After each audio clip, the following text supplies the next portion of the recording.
Okay, so this is the final of the team relay format, and it will be between Stanford on the left and hometown heroes, University of the Incarnate Word on the right. And I'm joined again by Lianne Singleton-Comfort from Air Force, who will be lending her saber expertise to this bout. Yeah, this is a really fun competition. I mean, I don't know if I've ever seen a relay event like this where it's one per gender per weapon. Yeah, they had tried it at Cadet World Championships a few times, but that was maybe 5 or 6 years ago, and they haven't done it again. They do sometimes do it in the South American countries as well, but I've never actually seen it in person. And I've heard maybe for veteran events they do this? I have no idea. I don't know. It is an interesting format. And so the order is chosen randomly, but because they wanted the clock to be a factor, saber cannot be chosen to be the last weapon. Right. So, I mean, I would argue it's the most fantastic way to end the competition, but I don't see how you could not argue that. If anything, that would make it, I think, a better format for the future, because if sabers last, you could make up theoretically any deficit. Whereas we saw a deficit earlier of, I think, 14 points, and with épée as the closers, that's not something that's it's basically statistically impossible to happen in épée. So yeah, I was thinking about this too. I think momentum is much more of a thing in saber. There's no time. You have to close out the bout. And so we're going to start with Noah Matriciani and Matt McGuire. Noah is an incredibly aggressive fencer, and so you'd expect him to control the first zone with a lot of very fast attacks and some pulls, like we saw earlier in the bout against Air Force.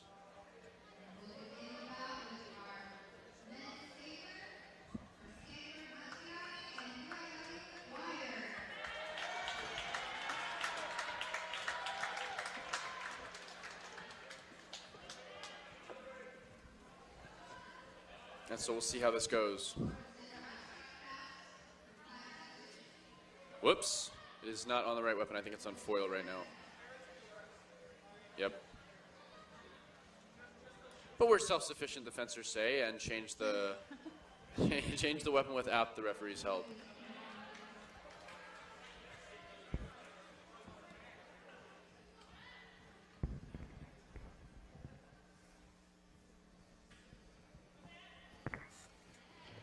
And we're off.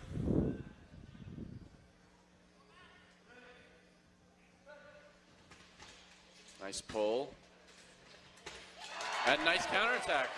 Stop cut right when Noah had looked at his arm in a 5 parry. Mm-hmm.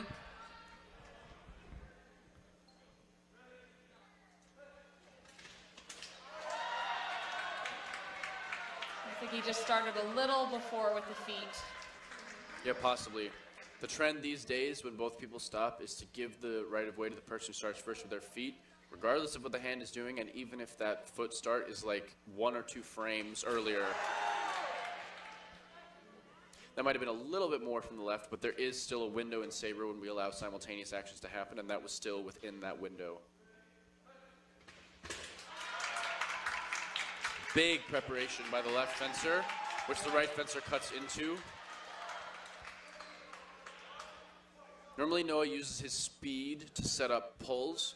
This time we just saw the pull the first time as a reaction to McGuire's speed, and we haven't seen any setup actions from Noah yet, except for, I guess, that one, which he was able to start a little bit earlier and still get the touch.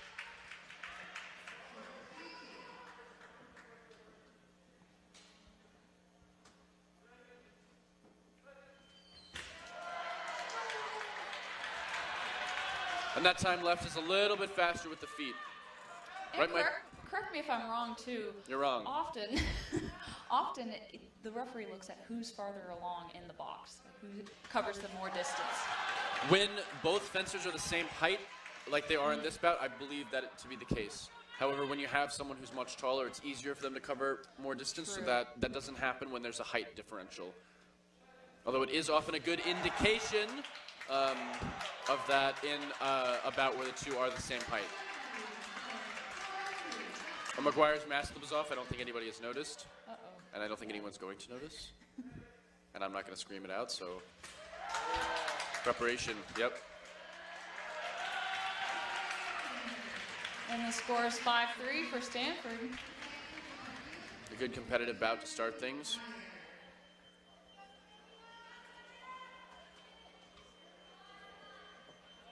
Now these two fenced in the pool yesterday. Let me see if I can pull up a result for the two of them. My phone and the internet both cooperate, which it doesn't look like they are doing.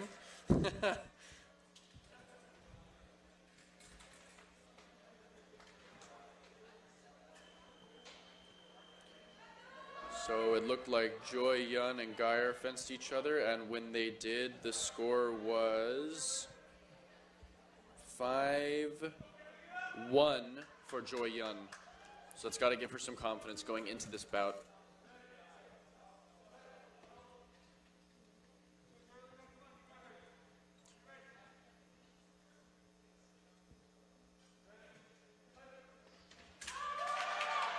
It's kind of a weird touch. Interesting. I know I saw Geyer fencing in the previous bout, and she seemed a lot more confident than yesterday. Yes, she did. That's attack from the right as well. She looked so good in the last bout that she fenced.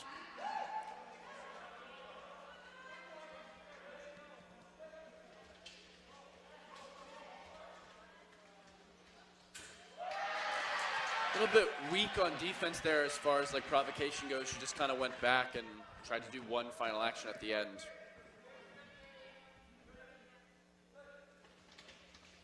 Nice pull. That was almost a pull in the reprise situation. Wow.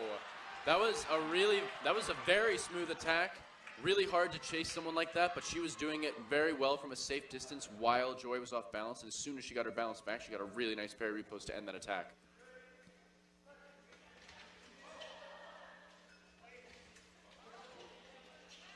Again, kind of passive defense, but it worked this time. And again, a nice long attack. And I see for Geyer, her parries are pretty strong. They are pretty strong. That might be why she is kind of passive until that last moment. So you think she's watching for the end of the attack so that she can parry it? I do.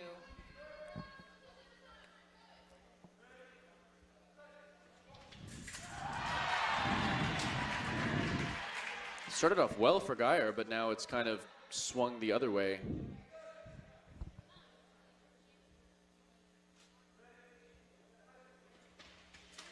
Attack from the left. She needed to jump back on that. Yes, she did. Make it clear that she was making Joy miss. I've seen so many touches today that failed in sabre because of bad execution on the pull, where people will just like stand and like try to take a parry and get hit.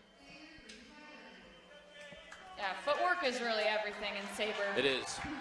We don't have, because it's so easy to actually hit target, it is very, very difficult to rely on the blade to stop an attack. You need to use your feet.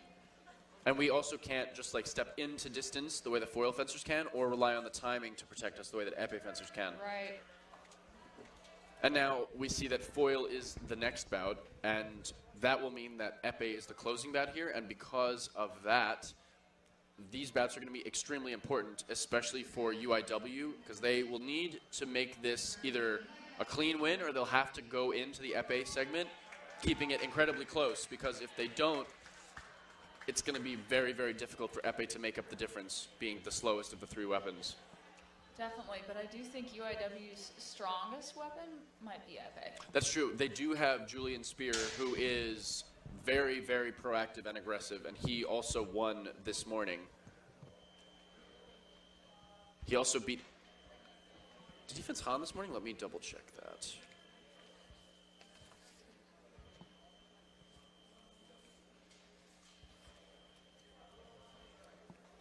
Spear did not beat Hung this morning.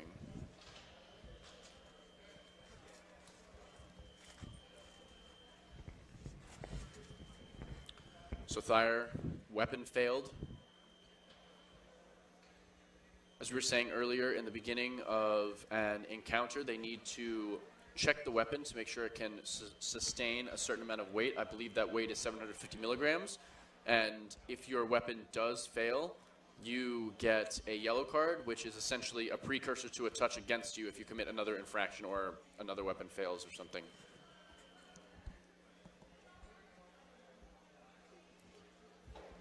And since both weapons failed, the referee thinks that it may be something wrong with the item he was testing with, so he switched to a different testing device, and he may ask Thayer to switch back to his original foil, which he is doing right now so that he does not get carded. Which is weird. It's not often the equipment testing that actually fails. Although in this case it looks like, in addition to the testing equipment being faulty, Thayer's weapon was faulty as well. So he will still get a yellow card for that.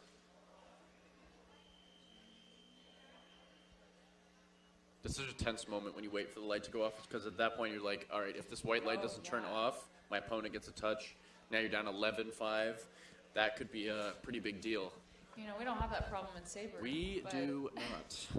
I All of our equipment failures happen at the equipment check. Yes, typically body cords. Yes, and that does happen a lot.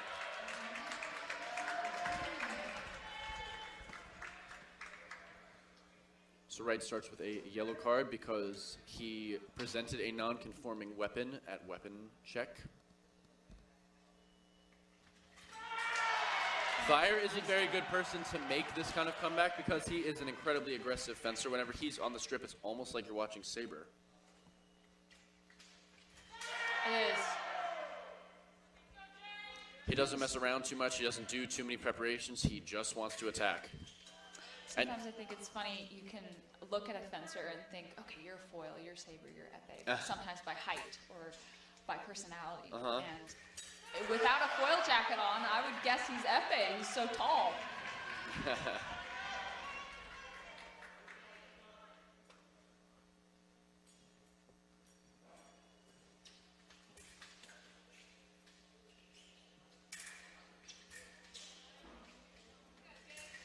Woo! Very dynamic.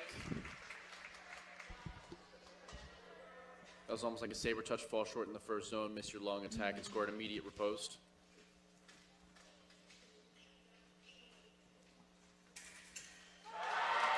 Attack out fair is parried. And this is a situation I was saying is a bit dangerous because if UIW lets this go too much, it's going to be really, really difficult, even for Julian Spear, who is a very aggressive epee fencer. Wait, isn't it 14? 13? I think it's 13. Yes, okay.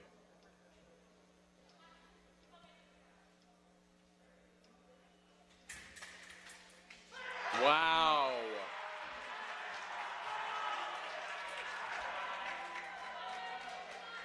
Stanford is just not missing anything right now.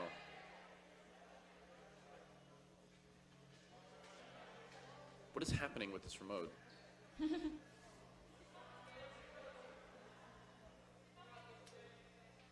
seems like the button gets stuck or something. Oh my god. What an anticlimactic bout. Yeah.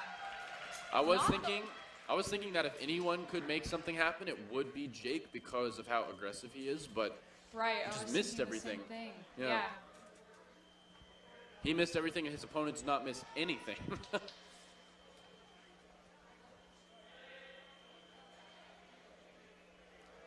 So now we have women's foil, and this is, I don't know if this is a repeat from before. Let me double check. It is not. But on the left you have Ku, who won the individual women's foil championship, and Slavinsky, who got third place, losing to Gomez before. And in order to win this one, since the target score is 20, she would need to outscore her opponent 14-4 in order to close out the actual numbers. But epee being up next, and Ku knowing that all they need to do is maintain a sizable lead, she could just camp on defense and just want to end this period without actually doing too much. Absolutely. Sometimes a tactic is to draw at the time. Mm-hmm. Something we would know nothing about. For a saber. Yes.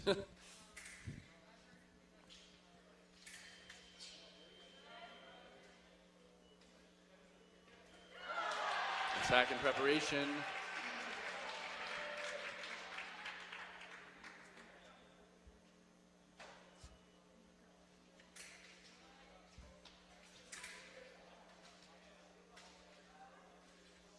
We know that Ku is not going to want to attack just based on her normal style. She's very good on defense. That was a nice back flick. Parries. Yes. There's parries to a back flick.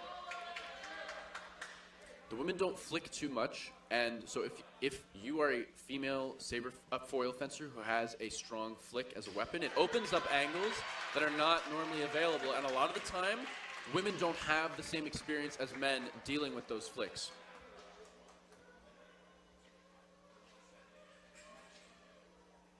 Especially if they're consistent with them.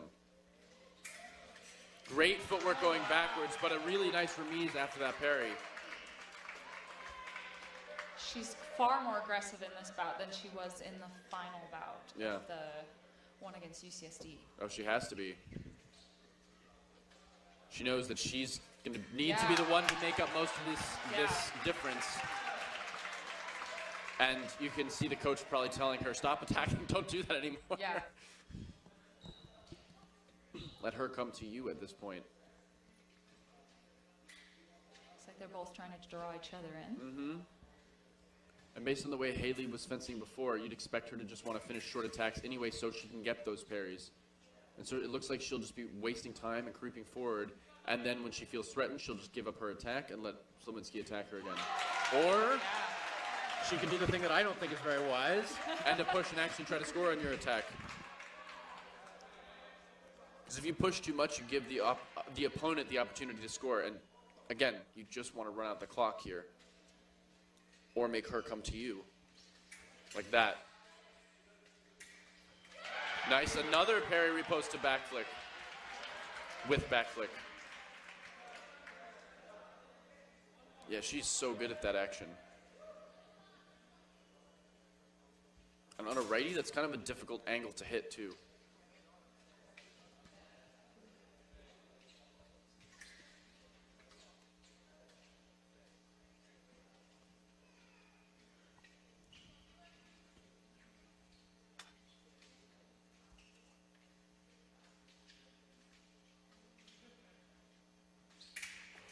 Oh, another one.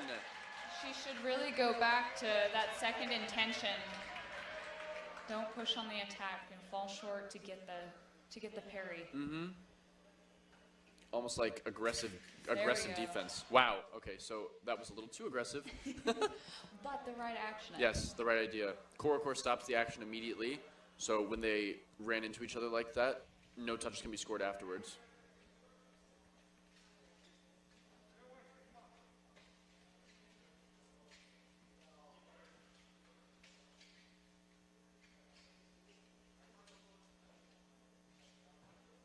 Neither of them seems willing to commit at this point, which is fine for Ku, not so fine for Slowinski.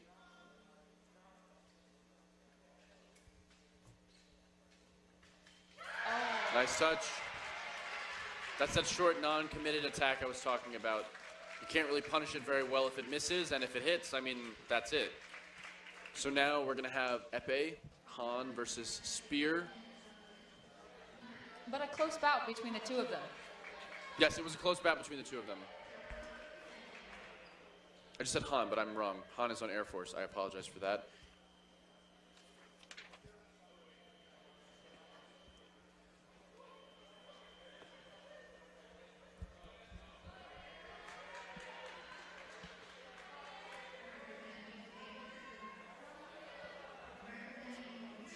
Kung versus Spear. So this is actually extremely interesting because earlier today, Spear won this bout, and he won it 15 to 4. Oh, in the semifinals? Yes. So he is certainly capable of making up this difference, and he did it earlier today because 15-4 is the score he needs in order to win this encounter. Although it's quite a bit different to do it when you're down by 10 touches because the other person is going to fence completely differently. They are just going to be drawing out the time a bit, and I don't think that Spear did it in 3 minutes. So it's certainly possible, but it will be extremely difficult. And yeah, it'll be interesting to see his tactics for Spear. And Kung will also want to, you know, maybe have a bit of revenge from what happened before. But Spear is feeling good. I saw him; he was beyond happy. No, he looked so good before, and his style is, like we said before, is very aggressive. We call it passive aggression, where he pushes really hard, but because he wants you to react, so that he can react to you. So he's trying to draw a reaction which he can then beat out, like that one. What a nice flip! Dude, we've seen so many backflips in this bout so far. That's the 4th one, right? 3 from Ku and now 1 from Spear. But the sides have flipped. Yes, now it's on the other side, so we can see the angle a little bit better.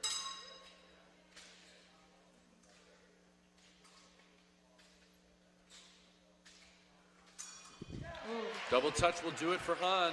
I mean, Kung. Oh my God, why do I keep doing that? Well, for Kung, it's interesting. He was really trying just for that double touch there. And that's the strategy he needs. He just wants to double out. Yeah, exactly.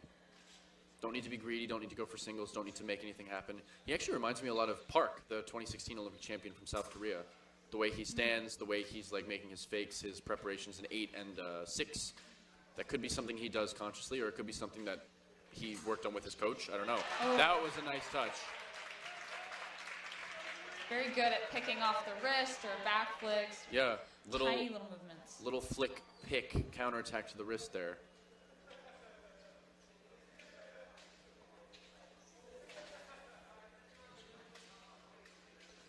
Oh! That's called a broken time attack, where he actually extends and then pulls his arm back to get around the parry. You don't see it so often in Epee because it's a very risky thing to do. Yeah, I've never heard of that. Yeah.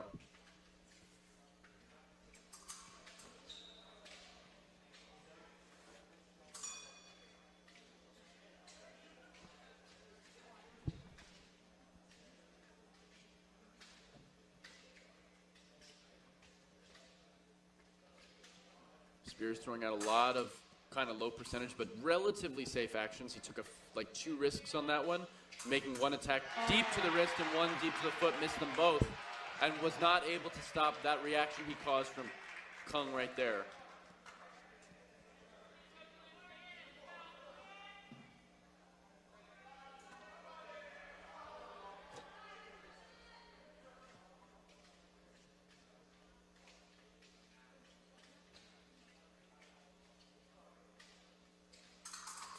Nice back flick again.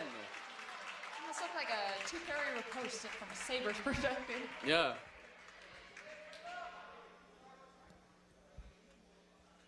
And with half the period left, he still has plenty of time to make this happen.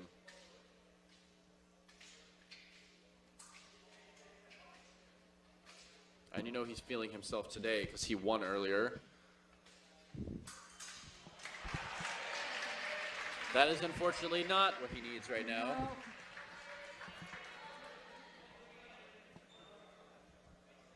As a saber fencer, I personally always root for the more proactive epee fencers. Oh, yeah. Yeah, I can't. I don't have any patience. Yeah, me either. We don't like to see them sitting there doing nothing or like passively evaluating each other. We like action here. It's also hard not to root for the team that's down. Yes. Because you want to see it be competitive and exciting. That was a really nice flesh. Great timing. Spear kind of came in and caused that reaction, but was stuck in place. He didn't go forward into it. He didn't go backwards away from it. He just kind of got stuck there. Yeah, it seems like Spear might be overthinking it a little bit. This is still possible to get a couple touches, but I think finishing this off at this point may be slipping out of reach. That was nice. He does a really good job pushing aggressively and backing off most of the time, but then sometimes pushing aggressively and just jumping in very quickly. It's a nice mix-up because the opponent has to be aware of it. Ooh! Oh my goodness. That was That's very, just very demoralizing nice. if I'm the guy on the left.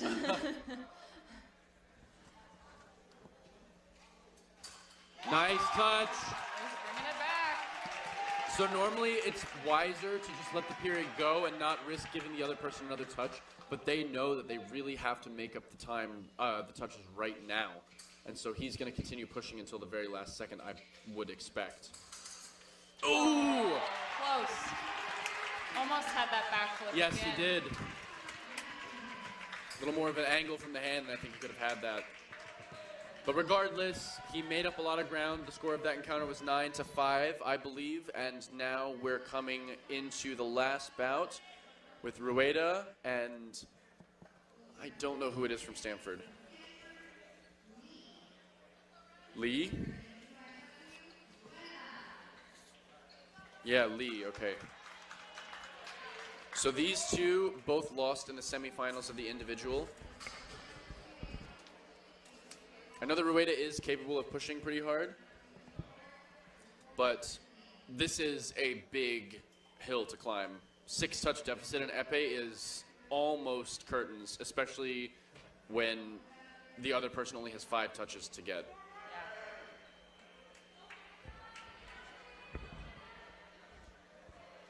But it is still possible, so we'll see. And, I think we're having grounding issues here. I think it was this strip earlier that was having grounding issues too.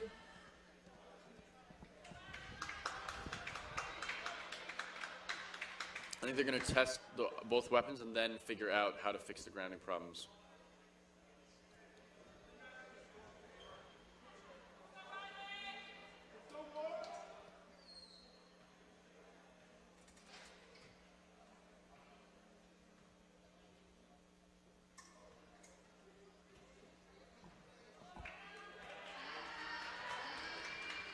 Or maybe I was wrong about the grounding problems. Yeah, I'm not sure. I thought I started test the strip, but I guess maybe I was wrong. Again, something we don't consider as sabers. Yeah. It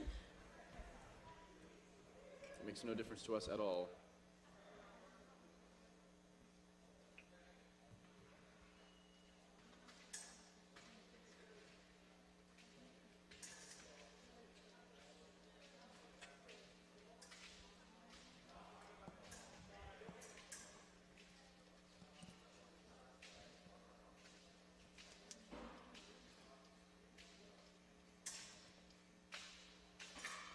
This kind of slow fencing is not what Rueda needs to win this bout. Although there is some sort of evaluation period that is necessary, but, I mean, you gotta hustle a little bit at this point to make something happen. Yeah. Yeah, I haven't seen her fencing in the past, but for Rueda, I don't know if she's more of a defensive or uses up base on the strip. I saw a part of her bout with Gafar, and she was being pretty aggressive in the second part of that bout, I think after the evaluation period. But yeah, she'll need to push it a little bit more than she's been doing, which it looks like she is doing right now, so. Wow, that was so slow. Yeah. That was like the most casual flush I've ever seen.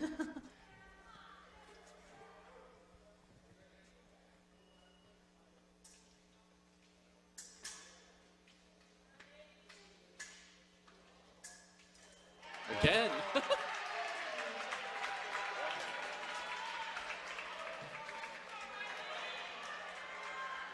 That flesh is not wearing a suit, it's wearing shorts and a t-shirt. It was so casual.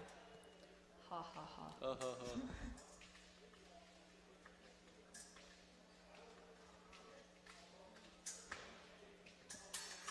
Ooh, nice touch. 4 touches is doable. Looked like she did kind of a closeout parry with that one as well. Yeah. It's kind of like she tried to go for the wrist, but just left her hand there and extended into Lee's extension and added a closeout at the end just to make sure. Ooh! That was a very big touch. It was, and Rueda didn't use her reach. Yeah. 27-24 is very, very different from 28-23.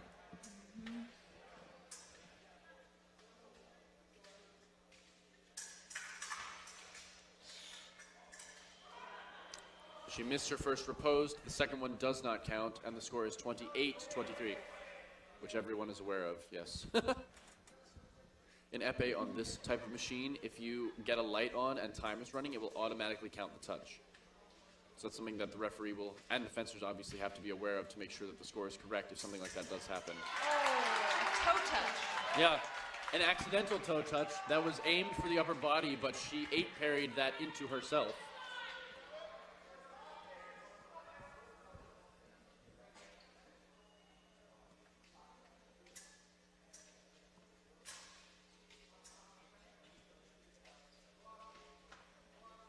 That was an attempt to take the blade and flicker something. But Lee backed off. Wow, nice touch.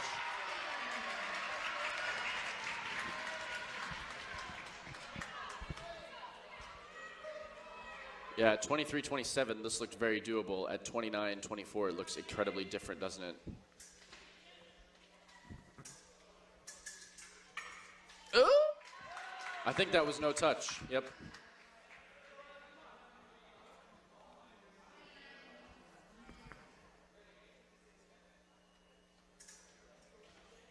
In épée and foil fencing, if you hit the other person while they're going past you, it is a valid touch, but if you go past them, it is not. And there, Rueda and the one before, both of them stepped past Lee, and so at that point, Rueda loses her ability to score. Oh my goodness, and that's it. That's all that Stanford needed. Yes. So Stanford is the first, what are we calling this? The Mountain Pacific Sports Federation. I was going to say the multiple, like the multi-weapon relay, I guess. Team champion. Yes.